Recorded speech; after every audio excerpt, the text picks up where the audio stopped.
everyone! Hello, hello, and we are just getting March started, but we're so excited to have you all here with us.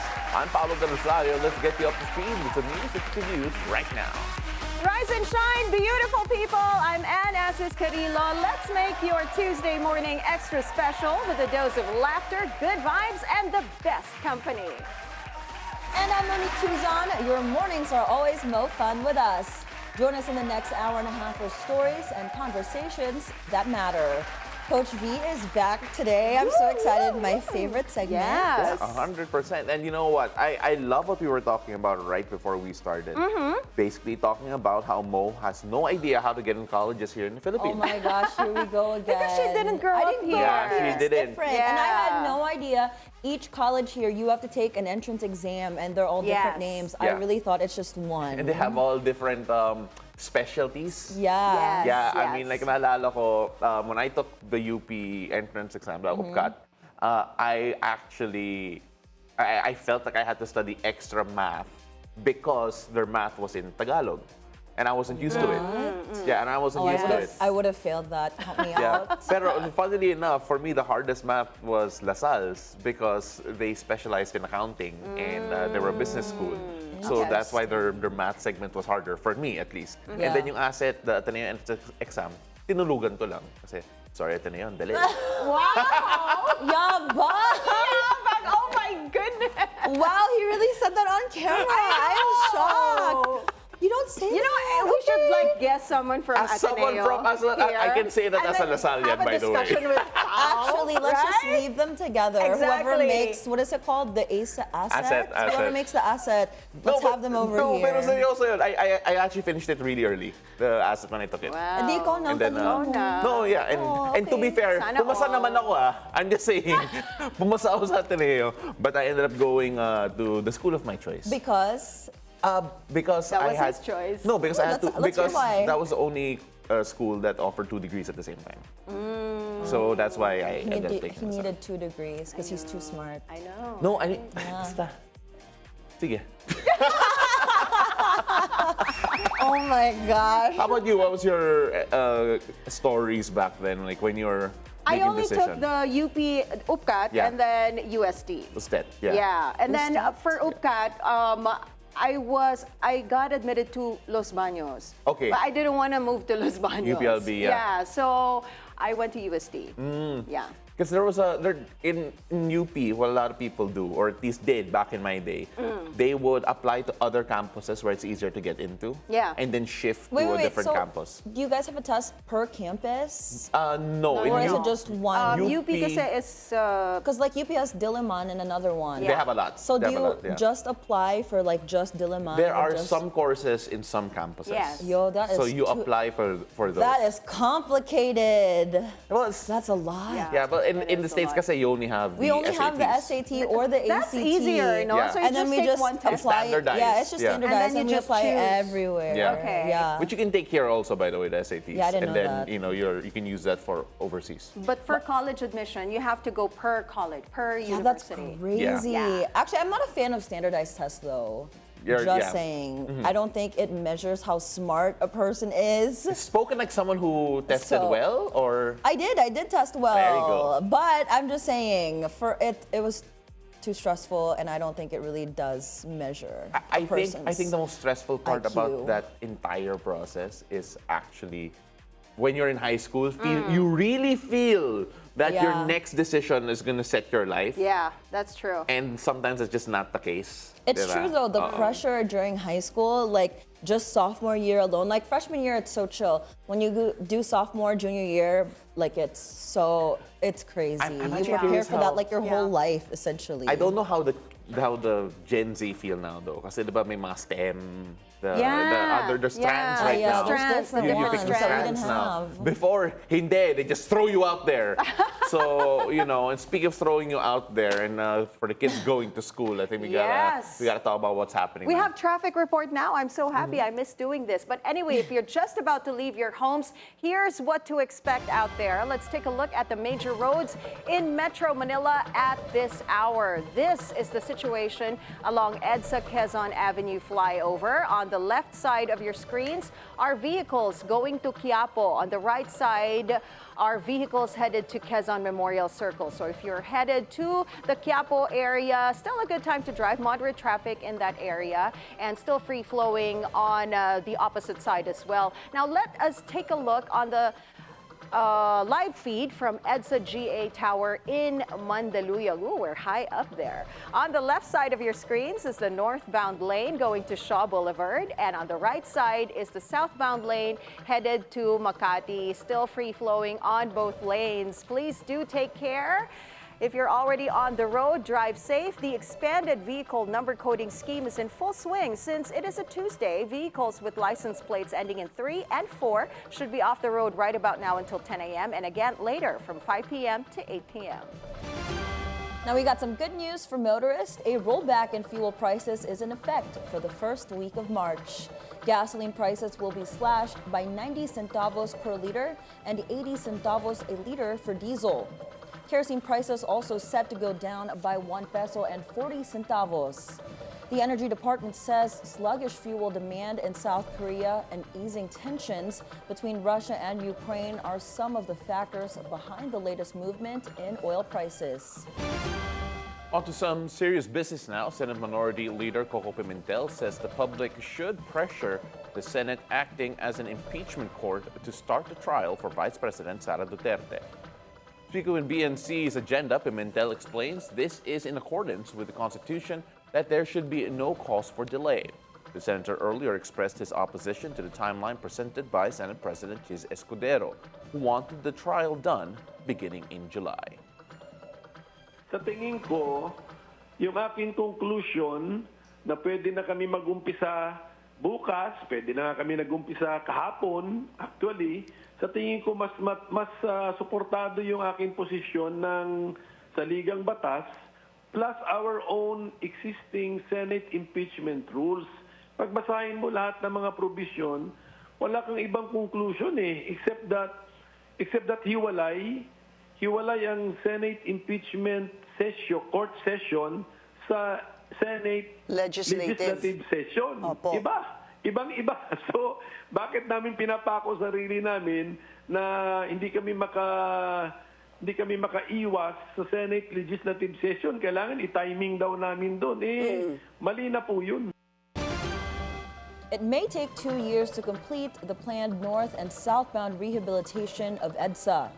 DPWH NCR Director Loretta Malaluan tells BNC's On Point it may commence on March 24 on the northbound bus lane as bidding, and other requirements for the project is still ongoing. Malaluan says that after 5 to 6 months completing the northbound lane, it will proceed with the southbound lane, which may take 18 months to finish. The southbound lane project is funded under this year's General Appropriations Act at 7.9 billion pesos. Para po mabilis nga yung ating trabaho at matapos kaagad, we requested MMDA to allow us to work 24/7. Kaya po lahat ng ating mga contractors ay mag-start sila ng sabay-sabay, especially dun sa southbound dahil may 15 segments po tayo. Unlike dito sa northbound, 1 segment lang. Senate Minority Leader Coco Pimentel has filed a resolution calling for an investigation into the repeated collapse of bridges nationwide. This comes after the Cabagan-Santa Maria Bridge in Isabela collapsed just a month after it was retrofitted at a cost of 1 billion pesos. ACT Teachers Party List Representative Franz Castro is also set to file a resolution at the House of Representatives. Lawmakers want those behind these incidents to be held accountable and policies reviewed to ensure public safety. Malacanang looking into reports pointing to supposed donations to Philippine National Police and some local government units from suspected Chinese spies. Among who donated cars, 3 Chinese nationals caught in January for suspected espionage in Palawan. PNP says they are looking into it. Sa panahon po ng pandemya, nabalitaan po din natin na marami po natanggap na ambulance na mga sasakyan, tama ba? Ambulansya, especially Davao City.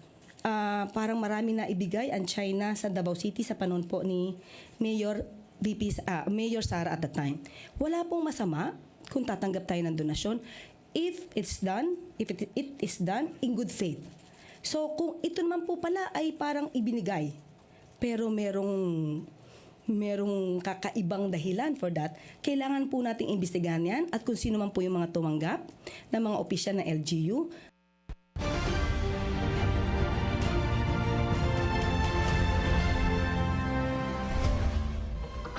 Commission on Election invites a viral noontime show contestant in a meeting today. That's after the 20-year-old pageant contestant admitted on national television she doesn't know much about COMELEC. COMELEC Chairman George Garcia is concerned a lot more youth could be unaware, but he admits the agency needs to ramp up its voters' education program. The poll body also closely monitoring the construction of its new headquarters in Pasay City. COMELEC Chairman George Garcia says the new facility will be of great help since they're renting the Palacio del Gobernador in Intramuros, Manila. Garcia says they've spent over 8 billion pesos for the new COMELEC building. He adds it may rise to 13 billion. The revamp imposed by Malacanang extends to PTV4. Presidential Communication Office Acting Secretary Jay Ruiz says former Executive Secretary Oscar Orbos will act as its OIC General Manager and Chairman, replacing Toby Nebrida. He explains this is to ease tension at the state-owned television stations. Siya ang papalit na kausap na namin nung Sabado at pumayag siya na pansamantala munang officer in charge doon as GM. So we're just preparing the papers, titignan namin yung legalities. Pero sa ngayon, pumayag na siya. Inaalam na lang, sabi lang niya, I won't stay there for long kasi medyo may edad na yung si former Secretary Oscar Orbos. Sabi niya, he'd rather want to stay as chairman instead. Kami naman pumayag on our part. Sinabi namin na sige sir, pansamantala muna para lang magkaroon ng... Kasi maraming empleyado nagre-reklamo doon. So yun, kaya namin pinagdesisyonan na si Executive Secretary Oscar Orbos muna mag-OIC doon. The University of the Philippines opens its application for the College Admission Test, or UPCAT, for this year. The State University will accept applicants until March 31. For details and submission of applications, go to upcat2026online.edu.ph. Update on the Pope's health now. The Vatican says Pope Francis suffered 2 episodes of acute respiratory insufficiency on Monday. Francis is receiving non-invasive mechanical ventilation once more to help with his breathing. The Pope's prognosis remained guarded, meaning he is not out of danger. The 88-year-old pontiff has been in Rome's Gemelli Hospital since February 14 for double pneumonia. U.S. President Donald Trump is firm there's no stopping the tariffs on Mexico and Canada. The tariffs scheduled to take effect 1 p.m. today, Manila time, sent financial markets reeling on new economic barriers in North America. The U.S. Stock Exchange extended their losses after Trump's comments. Canada and Mexico would face 25% tariffs with 10% for Canadian energy. Now on to sports. 2-time Olympic boxing medalist Nesty Petesio is more determined than ever to qualify for the 2028 Los Angeles Olympics.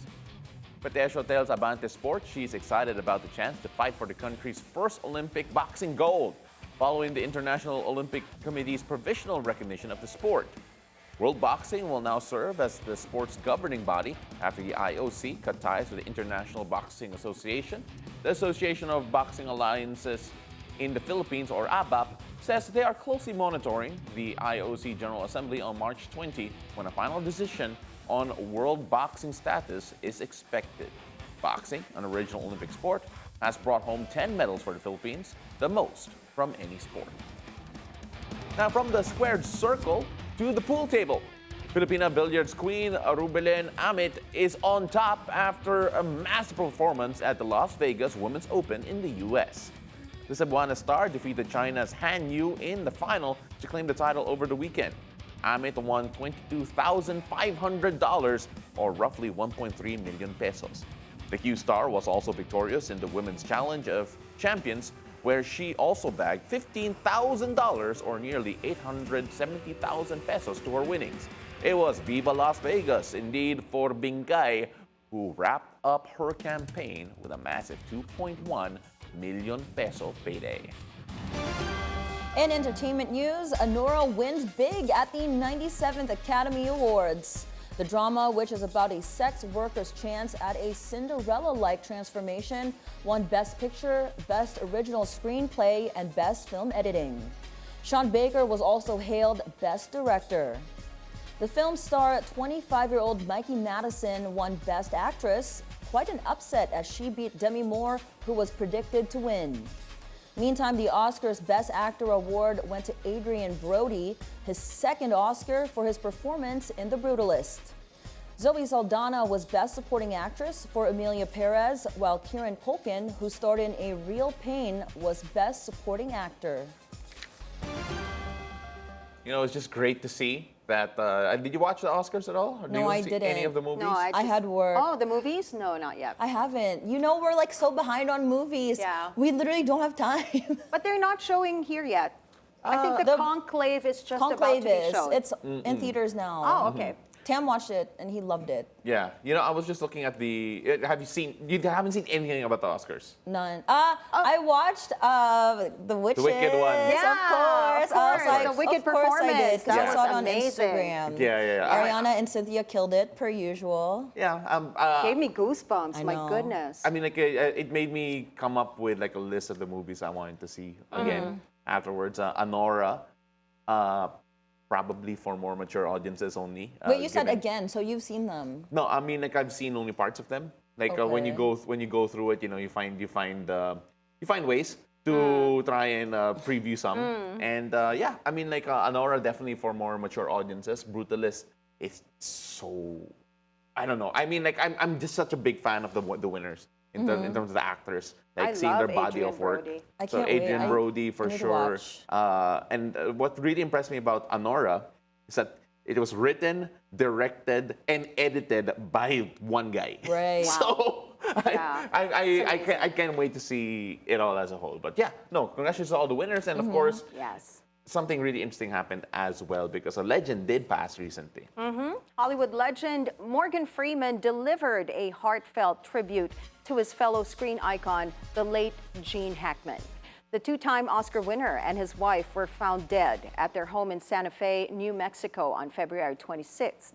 Authorities are still determining the cause of death. This week, our community lost a giant, and I lost a dear friend, Gene Hackman.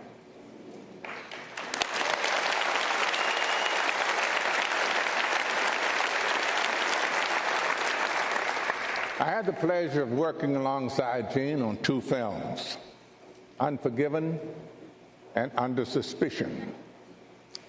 And like everyone who's ever shared a scene with him, I learned he was a generous performer and a man whose gifts elevated everyone's work.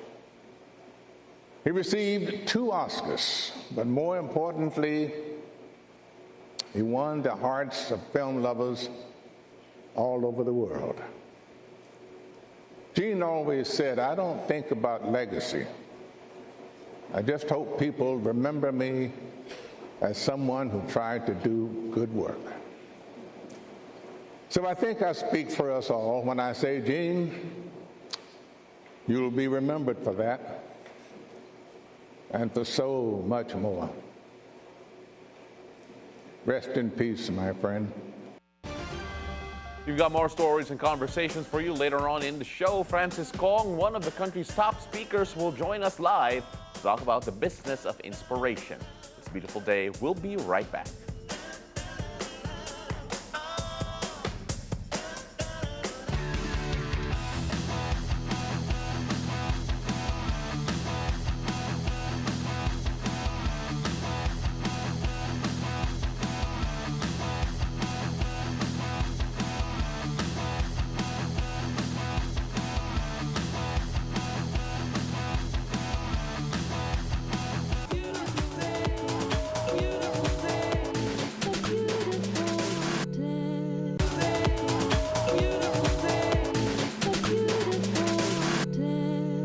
And welcome back. You're still watching It's a Beautiful Day. Now, our guest today is one of the country's top speakers, known for his sharp business insights and his unique way of inspiring audiences from corporate leaders to students. Now, what's the secret behind his business of inspiration? Let's find out from the most professional-looking guy on the show here today, Mr. Francis Kong. It's a beautiful day, Sir Francis. Thank you. Beautiful day to all of you. Thank you very much for having me. Now, thank you so much for coming on. First off, it's great to have you here. We love the outfit. I love the coat in particular. And of course, when we talk about the business of inspiration, I want to understand the origin story of you in this type of business, in this line of work, because not a lot of people get into it. There are a lot of charismatic people, but not a lot of people who can communicate the way you do. Well, you know what? They say that charisma is just a few words away from charlatan, right? Yeah. So if you ask people who have been heavily affected, influenced by leaders in the past, you will notice one common denominator among all of them. They were inspired. So they have very good leaders who would influence them to become better, right? So I had my own fair share of leaders who were the opposite spectrum of being inspiring. And I've had people who would inspire me. And when I say leaders, I don't just mean business leaders. I would refer to college professors who would just maybe look at you and say, hey, you're better than who you are, and you've got what it takes to become better. So all throughout my life, I realized that there's just a lot of skepticism and criticism all over the place, but there's a serious lack for inspiration. And that's what people need today, right? So I said, hey, this is not a business venture for me, but this becomes a life mission that I'd like to do, because I'm on the receiving end of that. I want to give it away this time. Francis, was there any defining moment in your life that, pushed you towards personal development and leadership training into the business of inspiration? Oh, okay. I've always been in business. I still am in business. I'm involved with retail and manufacturing as well currently. Sit on the board of a couple of companies. And when I made a name in manufacturing during the boom of an industry called RTW. Right? So I was fascinated with that. But it created a name for me in the industry. But what people don't know, I started researching on that industry, and I work as a visual merchandiser, which is a politically correct way of saying you're changing clothes in mannequins. Right? Yeah. Yeah, show windows. So, and then my goal was to be in sales. So I worked really hard. I thought, never attended any seminars. Nobody would invest in me. So the only way that can get me through is to keep on reading and learning and knowing and understanding and investing a lot. Even with my very minuscule of a salary, I invested in it. So my next goal is to be a salesperson. When that job was offered to me, because I was then ready, what I noticed was that it's so difficult to be in sales.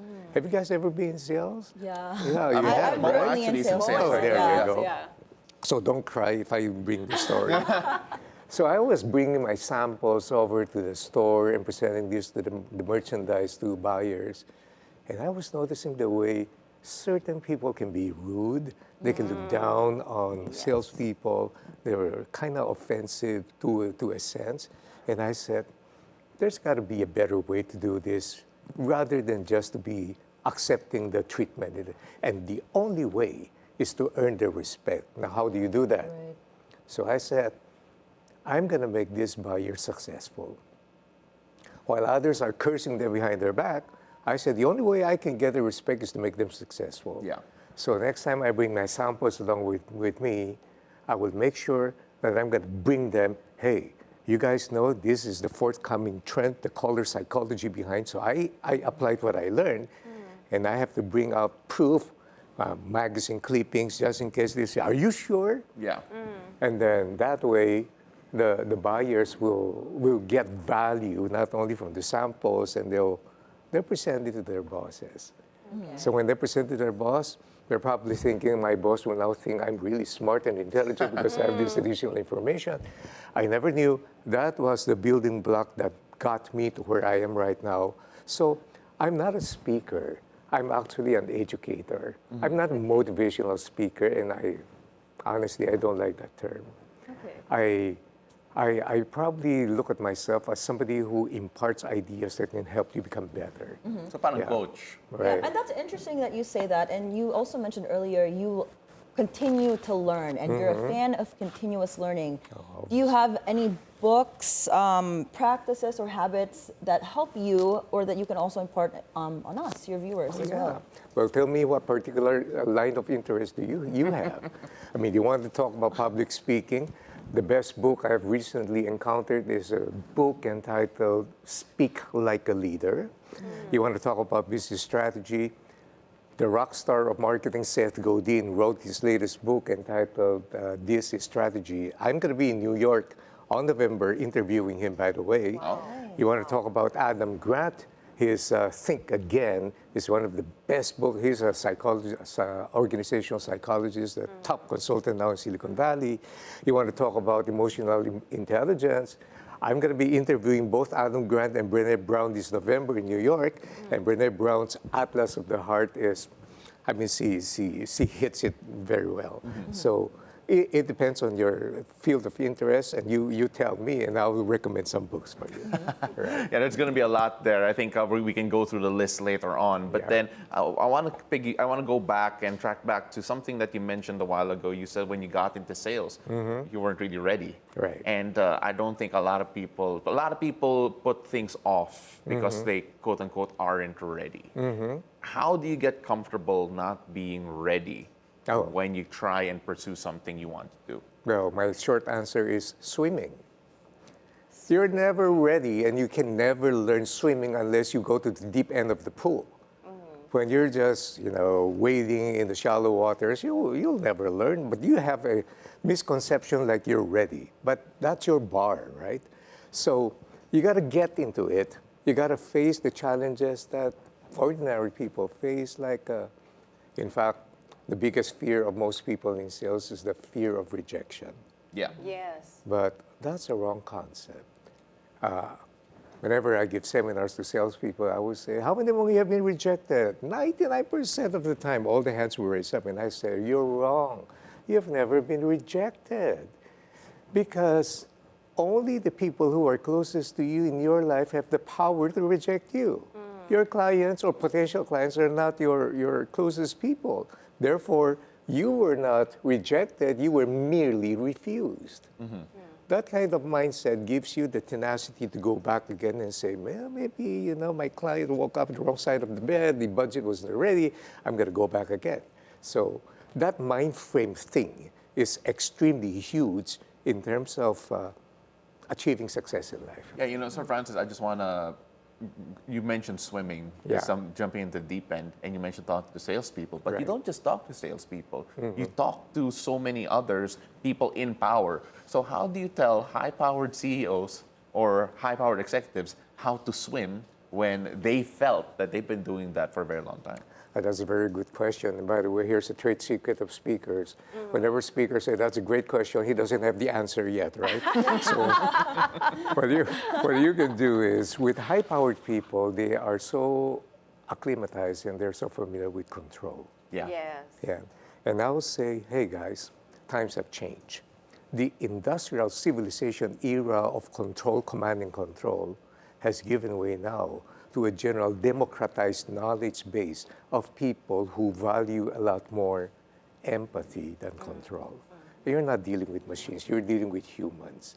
Maybe that would explain the reason why attrition is very high for leaders who don't inspire their people, but who still want to control them. And by the way, a proclivity towards command and control is a sign of insecurity as well.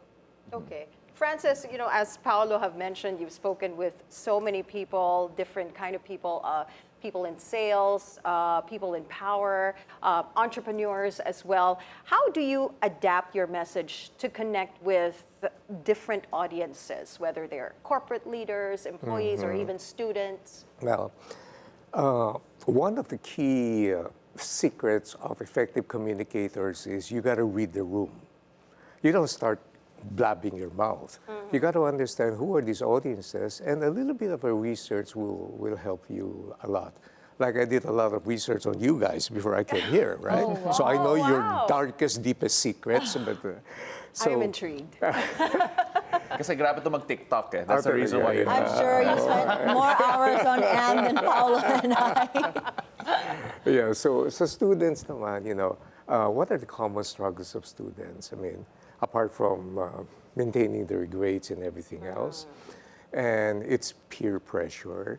You understand that they have not had the privilege of attending seminars given by decent people who would teach them the right things. So where are they going to get their thoughts from? TikTok, Right. YouTube, right? And we have a lot of feigned expertise or fake gurus. And so I have to change that mindset. And yet, you have to speak in the lingo that they will understand, relevant. Now, I've got good news for you. The Gen Z right now are extremely intelligent. All they need is a connection that makes sense. And the Gen Z people now hate fake.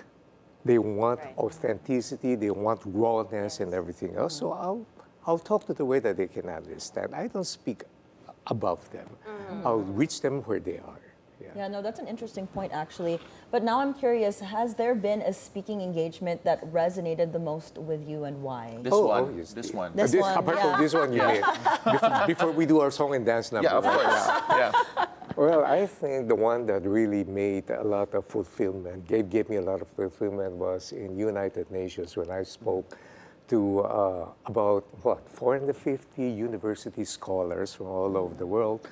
How do you address a group of defined of different colors and creeds and culture, and how do you present a message that will resonate with them?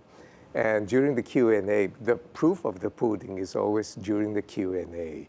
You can have a brilliant presentation, but when somebody asks you a question that clobbers you, you're done, right? So you can imagine the height of my nervousness at that time. And there were questions that were really provocative, a little bit of a wokeness thing and everything else.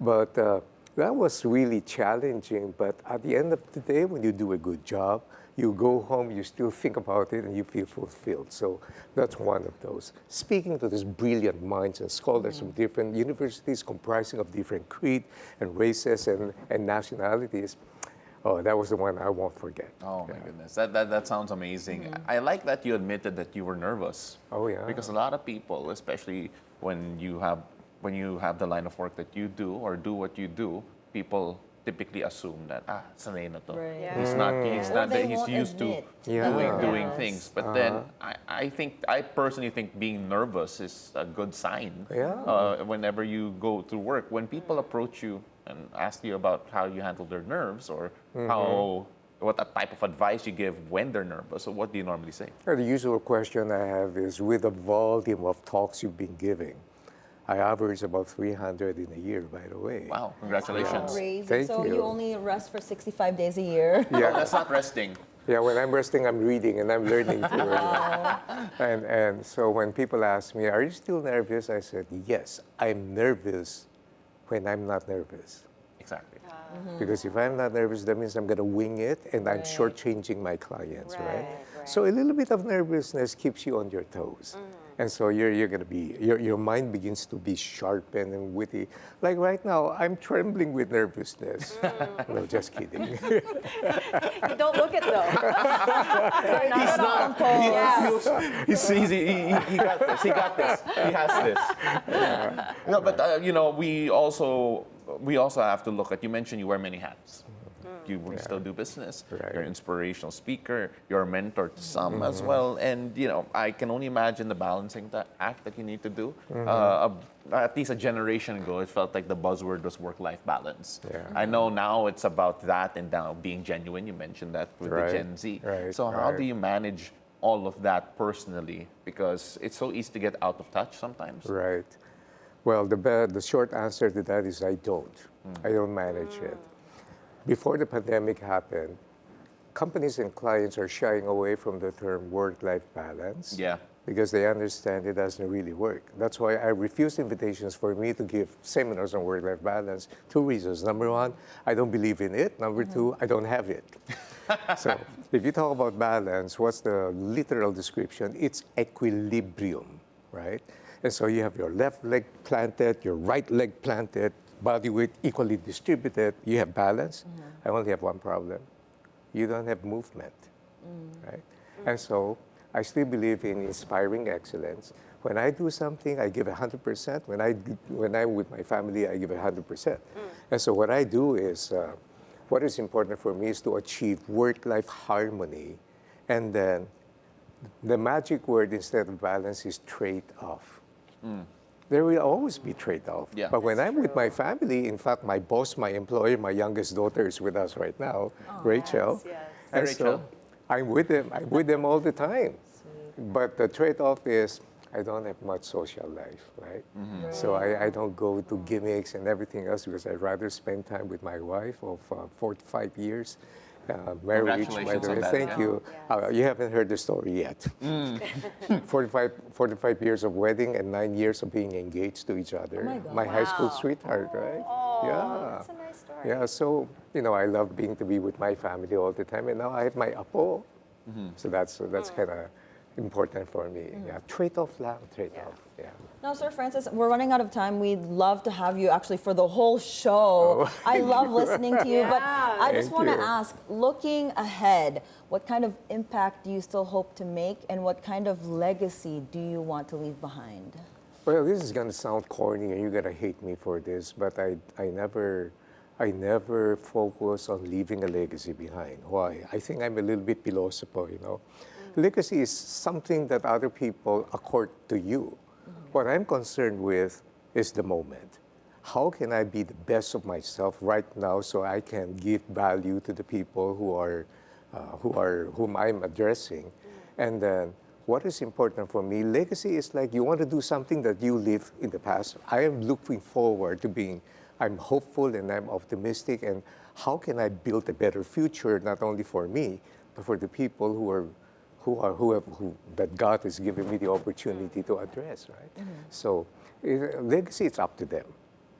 And actually the truth is, no matter how famous you are, you will be forgotten. That's true. So people's sense of immortality is to leave their names on buildings. And I understand that. But actually, I think I'm more concerned with what I can do now and what I can do better in the future. Wow, that's a great perspective. I I never thought of it that way. Kaya na-inspire ka ba? Yeah, of course. I mean, this whole interview, I'm like, I don't know what to say. Yeah, it's so inspiring. To whom should I address the bill? Paolo. To Paolo. He spoke all right. the most. All right. Yeah. You can address the bill to me, but I'll Send forward it to invoice. them, so don't worry. All right, thank you so much for joining You're us, Sir welcome. Francis. Thank you Really for having appreciate me. you. Thank you. Thank you so much. Now, up ahead, you might be surprised that one of the most effective wellness tools is a pen and a journal. Learn how to unlock the benefits of journaling, especially for those battling cancer. After the break, it's a beautiful day. We'll be right back.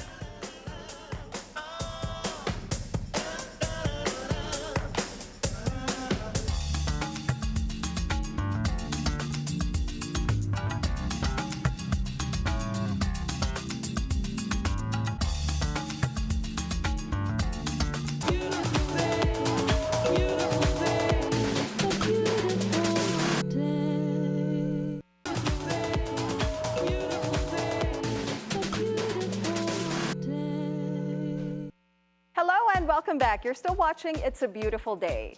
Keeping a journal is a tool to chronicle your life and process emotions. But with the right prompts, journaling could take you even deeper in the practice of mindfulness. That is according to certified narrative coach Leah Eriguel, who teaches gratitude journaling for cancer patients and their families. We speak with her via Zoom to talk all about this. It's a beautiful day. Leah, welcome back to the show. Hi, good morning. Thank you for having me again. I know, suki ka na on It's a Beautiful Day. Now, Leah, let's talk about gratitude journaling. Tell us all about this, and how were you or why were you inspired to start a workshop on gratitude journaling? Okay, first, what is gratitude journaling? Gratitude journaling is intentionally coming from the perspective of gratitude and then writing it down. I specifically say writing it down because it's really the best way to bring out all the thoughts and the feelings, that are not, you were not aware of, or that we filter. We're always filtering. But with gratitude journaling, um, you come from the perspective of being thankful. And, it's a line, but also it is true. Gratitude, the gratitude perspective changes everything. It changes the messy into calm. It changes the feeling or the thinking of being entitled to being privileged, which is, huge difference. Do you recommend gratitude journaling every day or just every other day? What do you recommend? Oh, I recommend gratitude journaling. In fact, there is research that says, and for everyone watching, I would like you to I want to invite you to try this. They say that if you practice gratitude journaling every day for 21 days, simply write down 3 things you're grateful for every day, your positivity will heighten. You will become happier. And I would love to share my, socials, so that, if there's someone who after 21 days will say, nothing happened, naman, I would love to hear. And of course, at the same time, I would love to hear, wow, that was something. So that's why it's called a practice, because it has to be consistent. Right. Yeah, It has to come to a point na terrible things are happening right now. I'm really feeling anxious. Okay, if I don't have a pen and paper, I'm gonna use my notes app, and I'm gonna think about what is troubling me and how can I shift this to see the stuff that I can be grateful about.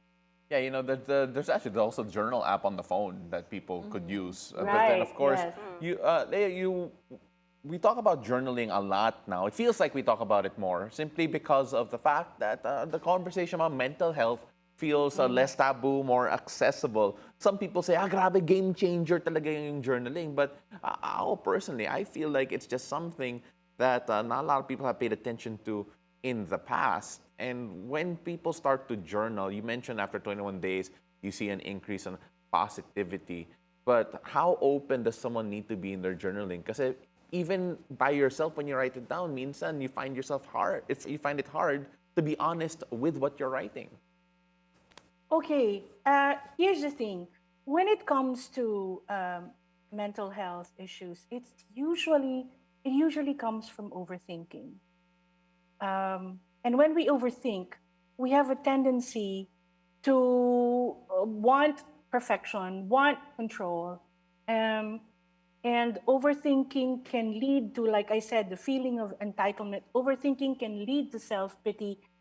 Overthinking leads to stress and anxiety. Now, what happens when you do gratitude journaling? Number one, sa'yo lang naman yan.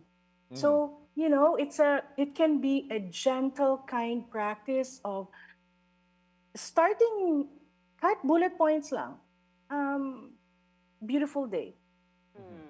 I smelled the rain. This nice service guy smiled at me. I did really well today at work. That I did really well today at work can be very challenging because we're so good at being grateful for so many other things, but being grateful about ourselves, that can be a challenge. And gratitude journaling can help you simply put everything that's in your head and everything that's in your heart, and you just say simply thank you. It's just so amazing that we're talking about this, because you also have a unique perspective in the sense that you also give prompts, or you help cancer patients to write in their journals. And when there's a cancer involved, it feels like the perspective changes. what prompts do you normally give? How do you tell them to start? And of course, just how impactful is it to those cancer patients who do start gratitude journaling? Okay, I'm very privileged to be part of the Better Days Wellbeing Center. It's a community, it's a non-medical safe space where we help people through mind, body, and soul experiences. And what I do for the center is I give gratitude journaling practices to people living with cancer, not just for people with cancer, but also the love givers, because when someone has cancer, then everybody in the family is part of it. And it's important for people who are giving love to someone who is battling cancer to also see from gratitude. What are some of the, here's one prompt.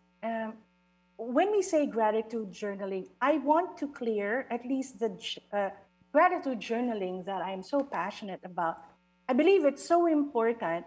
First, you acknowledge the difficult. You acknowledge the messy. Because when you acknowledge the difficult stuff, it stops becoming the elephant in the room. Doon ang gagaling yung stress natin eh. So when we acknowledge this is something that is difficult for me, and then you find a way to say, if this happened to me, how did it happen for me? One of the prompts that have been very powerful in the gratitude journaling sessions that I have with people living with cancer is, first I say, okay, put out all your anger about the cancer. Let it out. It's a safe space. So I'm able to make salo in case, it becomes challenging for others.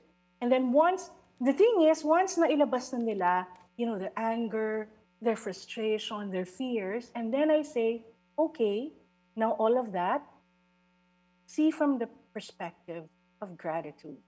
How did cancer happen for you? And the answers from the room have been really, really very powerful. They come from, my career could have been like this. I was already a prime of my career, all of that. And then now and then when they shift, they say, but I realized that the cancer helped me to be closer to God. The cancer helped me to be closer to my family.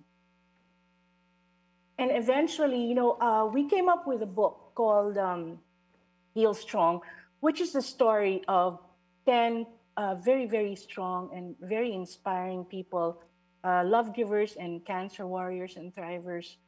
It's their cancer story. And all of them say, thank you.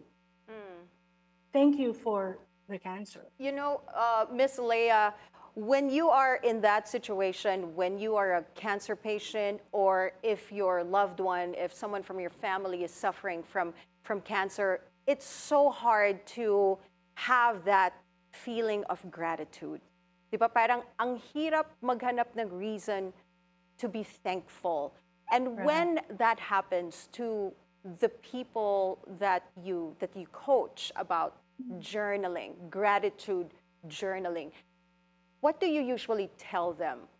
How to see past the pain, the suffering, and see things that they can be thankful for and write them on the journal. What do you say to them? And also, what advice do you give for them to continue this gratitude journaling even after your workshop or even after the cancer patient has passed, their families continue to find gratitude? What is the advice that you give? Okay, what I usually say is when you're angry, when you're anxious, when you're stressed, when you're angry about your cancer or anything that's really, really painful happening in your life, what is that like for you? It's dark. It's heavy energy. But the thing is, it's the same energy that you can shift to see what is happening for me. So if it's a choice of staying in the dark or finding the light, and when I say light, easier. It doesn't mean, okay, so I'm not going to grieve about my cancer anymore. No. The thing is, usually we get stressed because we think that life is in the binary. I'm either happy or not. I'm either grieving or not. No. The truth is, life becomes lighter when we see that most things happen in the gray. We can still continue to be sad and find a way to be grateful. It's the same energy. So why don't we shift to where it's lighter and still have that? We are a mix of nuances. We are God's artwork after all. So marami tayong colors, marami tayong nuances. Hindi ibig sabihin na, okay, gratitude means I'm not acknowledging all the difficult things already. No, in fact, to truly be grateful, you need to acknowledge, I am feeling anger. I am feeling stress. I am feeling fear. Mhm. And then, how can I see this happening for me? It's making me stronger. It's making me appreciate myself more. It's making me appreciate the people around me. You know, So- Miss Leah, you're absolutely right. And of course, Mo, we were talking about it a while ago, just how impactful this could be in general. Yeah, and I'm actually curious, and I'm sure our viewers are as well. Can you tell us and talk to us more about your gratitude workshops? Where can they find you and who can join? Okay, first off, I give gratitude journaling workshops for people living with cancer once a month. We have one for the Better Days Wellbeing Center. It's happening on March 6th at 8 p.m. It's free via Zoom. You just need to register. Better Days Wellbeing Center, you can reach us on Instagram or Facebook. And I think the link is here. It's free. You just need to register. March 6th. And it's at 8 p.m. And anyone can join. Love giver, or cancer thriver, or cancer warrior. The invitation is to come with pen and paper and your open heart. Separately, I also have the Heartworks Healing Workshops, where I give gratitude journaling as well for people who need it. And of course, I do one-on-one coachings and corporate coachings as well, where I teach that, a very, very powerful tool. So people can reach me at Heartworks Healing on Instagram. Thank you very much. It's always wonderful speaking with you, Miss Leah. And thank you for what you do. Certified coach, narrative coach, Leah Eriguel. Thank you so much. Thank you. Now, we got more stories for you after the break. It's a beautiful day. We'll be right back. Keep it here. You're watching BNC, the Bilyonaryo News Channel.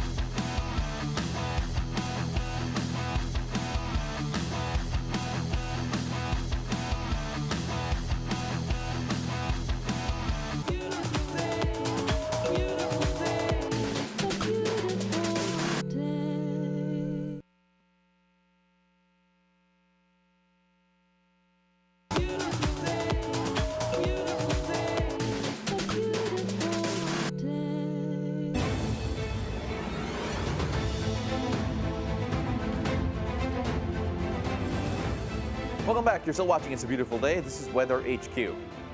Now let's take a look at the local weather, where the easterlies will continue to dominate and are now impacting the entire country. Now it will bring warm and humid conditions to most areas and rainfall to the eastern part of the country. Now cloudy skies with scattered rain showers and thunderstorms are expected over the Bicol region, Quezon, Marinduque, Romblon, northern Samar, eastern Samar, Leyte, southern Leyte, Caraga, and Davao Oriental. So practically this entire area of the country. Now, these rainfalls could lead to possible flash floods and landslides, particularly with a moderate to heavy rain that lasts for 2 to 3 hours. Now, over in Metro Manila and the rest of the country, you can expect partly cloudy to cloudy weather with isolated rain showers or thunderstorms, especially in the afternoon. Now, with regard to the sea conditions, there are no gale warnings in effect, so mariners are free to sail, but they should remain alert to possible weather changes. Now, speaking of the heat indices here, based on Pag-asa's latest forecast, here are the areas with the highest heat indices today. Dagupan, Pangasinan is forecasted to have a heat index of 42 degrees Celsius, which is actually under the danger zone. This kind of heat may lead to heat exhaustion, heat cramps, and heat stroke is also likely with continued exposure to the heat. So make sure to avoid going outdoors and keep yourselves hydrated. Second on the list are Iba, Zambales, Subic Bay, Olongapo, Calapan Oriental, Mindoro, and Cotabato in Mindanao. Now, these areas are under extreme caution because it feels like temperatures of 4 degrees Celsius is forecasted to have in these areas. Now, continued exposure to the heat may also result in heat cramps and exhaustion, so it is advised that you schedule heavy-duty activities early in the morning or at the end of the day when it is cooler. Lastly, in Metro Manila, specifically in Quezon City, the expected heat index is 39 degrees Celsius. While in Pasay City, residents may experience a feels-like temperature of around 38 degrees Celsius. So make sure you stay cool no matter what. Now, let's take a look at the weather conditions and forecasted temperatures for selected cities in Luzon, Visayas, and Mindanao. Now, let's go first to the extreme north of the country. Let's go to Luwag. In Luwag, Ilocos Norte, and Tuguegarao, warm and humid weather is expected with temperatures reaching up to 32 degrees Celsius. Now, in Gapan, in Nueva Ecija, Metro Manila, Coron in Palawan, partly cloudy to cloudy skies are expected along with a high chance of afternoon thunderstorms. Temperatures in Gapan, as we mentioned, could go up to around 33 degrees Celsius, while Palawan will experience a maximum of 32 degrees Celsius. Metro Manila will have temperatures of around 31 degrees Celsius. Let's go down to the Visayas, where you can see Iloilo, Dumaguete, and Metro Cebu will all have partly cloudy to cloudy weather with a possibility of afternoon thunderstorms. And the temperature in these areas will range from around 30 to 32 degrees Celsius, while the temperatures here, of course, still a bit hot. Make sure you stay safe with the hot weather. Tacloban will see rainy weather, though, due to the easterlies, with temperatures rising to around 29 degrees Celsius over in Tacloban. Going down to Mindanao, Zamboanga City will have partly cloudy to cloudy skies with a high possibility of afternoon thunderstorms with a maximum temperature of a whopping 35 degrees Celsius. Now, in Davao City and in General Santos here to my left, the easterlies will bring rainy conditions. Now, despite the rain, temperatures in these areas could reach up to 32 to 33 degrees Celsius. Now, Pag-asa's forecast shows a danger level heat index hitting some areas of the country, forcing some schools to postpone face-to-face classes. Paolo Barcelon has the details. Some areas of Luzon are experiencing hot weather over the last few days. Pag-asa's recent forecast shows that rising heat indexes were recorded from February 26 to March 3 and has reached 46 degrees Celsius. It can extend until March 4th. Clark in Pampanga and Muñoz in Nueva Ecija are also feeling the heat. The State Weather Bureau says 46-degree temperatures is already under the danger category, which can already cause health problems. Sweating, fatigue, dizziness, fainting, and vomiting are just some of its effects. Pag-asa says the heat we're experiencing is normal as the weather transitions to summer or dry season from March to May. Since nasa na tayo, unang bugso ng Marso kung saan dito na mas mararamdaman natin yung init at alinsangan at papatapos na rin ang northeast monsoon or yung tinatawag nating amihan. So, ine-expect pa natin na mas tataas yung ating mga pina-forecast na heat index. Some areas in Metro Manila suspended classes due to the heat, a move Pag-asa supports.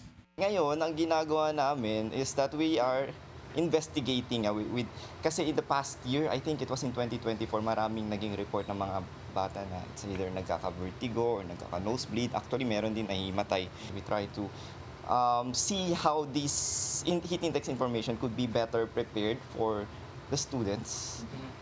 Kasi they actually have very low tolerance to heat.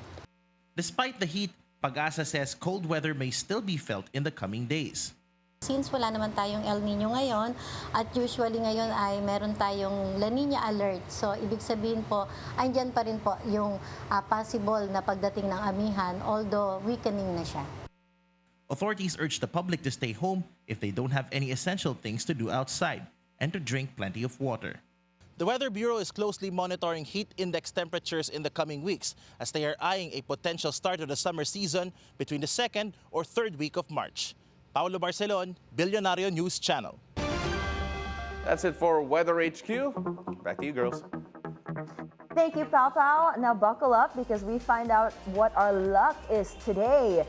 We find out from Feng Shui Master Hans Kua in our horoscope of the day this Tuesday. Take it away, Master Hans. Good morning! It's a beautiful day with me, Master Hans Kua. Ito po ang horoscope Tuesday, March 4. Para sa mga pinanganak ng Year of the Rat, ang simpleng pero sincere na effort ay magdadala ng saya. Blue at 4.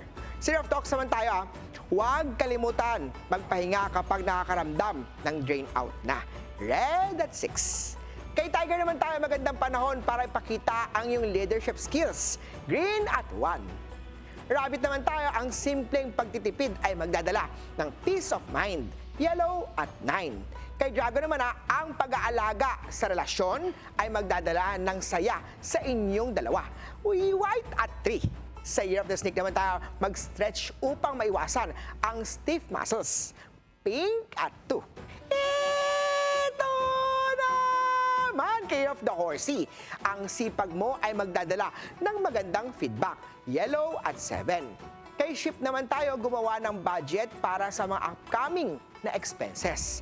White at 9. Monkey naman ang pag-unawa sa partner ay magdadala ng harmony sa inyong relasyon. Red at 3. Kay Year of the Rooster naman tayo kumain ng balanced meal upang mapanatili ang pagiging healthy.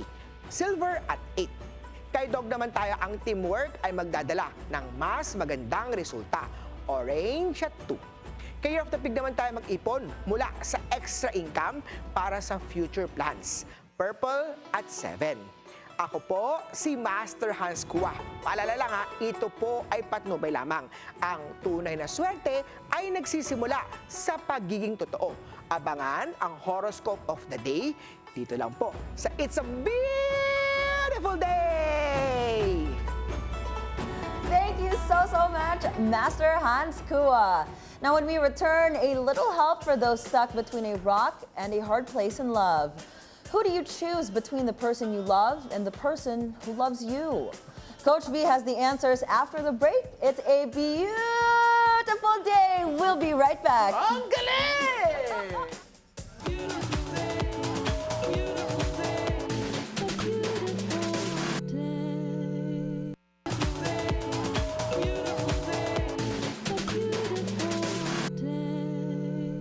Hello, welcome back. You're still watching It's a Beautiful Day.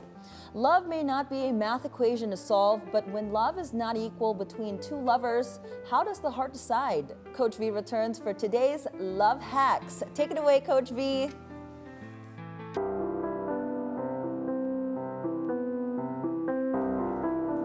Mas gugustuhin mo bang piliin ang taong mahal na mahal ka kahit wala kang nararamdaman? Or will you take a risk on the one who makes your heart race kahit hindi ka naman sigurado kung mahal ka rin niya? One offers security but no passion. The other one makes you feel alive but could leave you broken.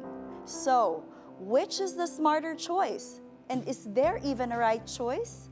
Good morning, loves. It's a beautiful day. Coach V here, ready to help you level up your love life. Welcome to Love Hacks. The ultimate dilemma, loves. Let's be real. We've all been there before. Either ikaw ang minamahal ng sobra, or ikaw naman ang naghahabol sa maling tao. So let me tell you a story. Mia had a boyfriend, Mark. Mark was perfect, consistent, faithful, and adores her naman. But every time Mark says, "I love you," all she could say back was, "Thank you." Sakit, di ba? Saklap. Then, there was Jake naman, the guy Mia couldn't stop thinking about. Ito tayo eh. He gave just enough attention to keep her hoping but never really committed to her. So Mia had a choice. Stay with Mark, na sure thing, the man who loved her more than she loved him, or risk everything for Jake, the man who made her feel alive but never made her feel secure. Sounds familiar, loves? This is the reality of relationships. There's almost always one who loves more than the other. And believe it or not, science has an answer to this age-old dilemma. Now, let's talk about the science behind who loves more. Sabi ng psychologists, love, they call this the principle of least interest. The person who is less in love actually holds more power in relationship. Napaisip ka na ba, loves? The reason is simple. They have less to lose compared to the person who loves more than the other. Now, let's talk about a little bit about research. The partner who loves more tends to be the one making the sacrifices daw, nag-a-adjust ng mas marami, and feels more insecure.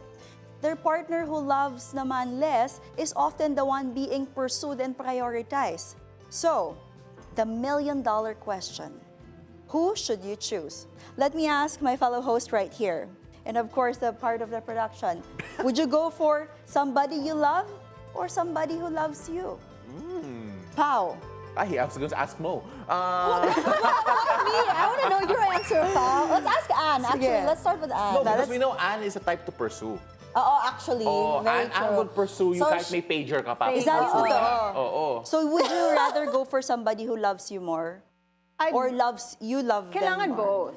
Should be both ways. But have to choose muna one right now. If you have to choose, mas mahal ka o mas mahal mo? Mas mahal ako. Ayan. Whoa. See, that was the opposite. Yeah. Same? Mas Same. mahal ka? Yeah. Pao? Yeah.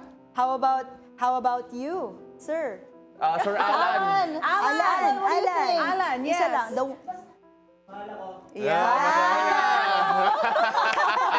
So, loves, tingnan natin if that's the smarter choice, going for somebody who loves you more. Here are the pros and cons. If you're choosing the one who loves you, eto nga, may stability, may security, and knowing that you'll never have to question their feelings kasi kabisado mo na mahal ka eh. Less heartbreak, tsaka fewer mind games din. Now, what is the disadvantage if you go for somebody who loves you more? Ikaw naman, what if you never feel the same? Over time, will you start resenting them, thinking na, oh, I would have just went for somebody that I love? Love without passion can feel more like a friendship. So are you guys okay being with somebody that you love more, but who loves you more, but you feel like friends? A Harvard study found that relationships built on security tend to last longer. But kung hindi ka naman attracted and wala namang passion, many end up feeling emotionally unfulfilled. So does that mean choosing passion is the better choice? Not so fast, love. What are naman the advantages if you choose somebody that you love? Syempre, may excitement, may passion, and there's that undeniable spark. And if it works, swerte mo. It feels like winning the jackpot. Always being the person that you love. Sabi nga nila kung sino ang nagmamahal, yun ang mas masaya in a relationship. Now, let's talk about the disadvantage naman. What if they don't love you back? Nako, that's a very painful cycle. You might end up losing yourself, trying to be enough for them. Lagi kang kakabahan kasi anytime they can leave you. Now, brain scans show that unrequited love activates the same addiction pathways as drugs. Ibig sabihin, parang you're chasing someone who doesn't love you back. It's like chasing somebody or chasing a high that will never last, no matter how much you have of them. What's the scientific truth about this? Loves, ready na ba kayo? Science has already answered this question. There's this study nga from the Journal of Social and Personal Relationships. Sabi nila, relationships where one person loves more than the other, nako, there's an 80% chance of them failing. Ang taas, no? So we shouldn't go for somebody pala who loves us more or we love them more. Meanwhile, the couples naman who share mutual love and commitment, 3 times more likely to stay together long term. So if you think, love me and I'll learn to love you back, or I'll chase them until they see my worth, you might just end up in a heartbreak. So ano nga ba ang tamang choice, love? This is it. Here's the answer. Settling for someone who loves you but you don't truly love is not love. It's comfort with an expiration date. Remember that time that you went for that type of person. Now, what if naman you chase somebody who doesn't love you back? It's not passion, it's self-destruction. What are the secrets of the happiest couple? The happiest and most successful relationship are not about choosing between security and passion. Tama yung sagot ni Anne kanina. The real win is finding both. If you don't feel excited and deeply connected, you're settling. If you're constantly chasing naman and proving your worth, you're losing. Mapapagod ka. Now, the healthiest love is the one where both of you feel lucky to have each other. Hindi yung isa lang, yung feeling na naka-jackpot. Here's a final reality check and some mind-blowing facts. Pinakita ng research that people who wait for mutual love instead of settling or chasing end up in the most fulfilling relationship. Why? Because they don't waste time in dead-end love stories. They hold out for the real deal. So here's the secret. If you ever find yourself torn between these two choices, no, the one you love or the one who loves you, the smartest move, neither. Wait for the one where love is equal, because anything less will cost you more than you realize. Remember, loves, if you can choose between the two, it's probably because it's neither of them. Again, this is Coach V, here to help you level up your love life. Join me again tomorrow on It's a Beautiful Day. Love you. Grabe. Totoo pala yung kanta. Na? When a heart breaks, it doesn't break even. Ay, totoo. Diba? That's true. But then, it is also the reason why, tama si Anne kanina, diba? Siya lang yung kasal dito eh. Yeah, tama naman sagot niya. May power role. Yeah. Tama naman. You have to find someone who loves you just as much as you love them. It has to be a two-way street. Many all people the time. is probably asking, is it possible, Anne, to find somebody na It talagang is. mutual? Yeah, Hindi mo ba it nafe-feel na mas love mo siya or mas love ka niya? Nararamdaman mo ba yung 50-50 love? Mutual love? 50-50 love, yes. Wow. Possible pala yun Oo. talaga. Diba? Wala. If you disagree, message Anne. That is it for us today, Tuesday, March 4. Ako po si Paolo del Rosario. Thank you very much for joining us. And Coach V, thank you very much for being here as well. Thank you for having me back. I'm Anne Asis-Carilo. Make this day unforgettable by spreading kindness, choosing happiness, and celebrating the kind of love that you deserve. And I'm Monique Tuzon. Have a great day ahead. Join us again tomorrow at 7 a.m. to 8:30 a.m. only here on It's a Beautiful Day!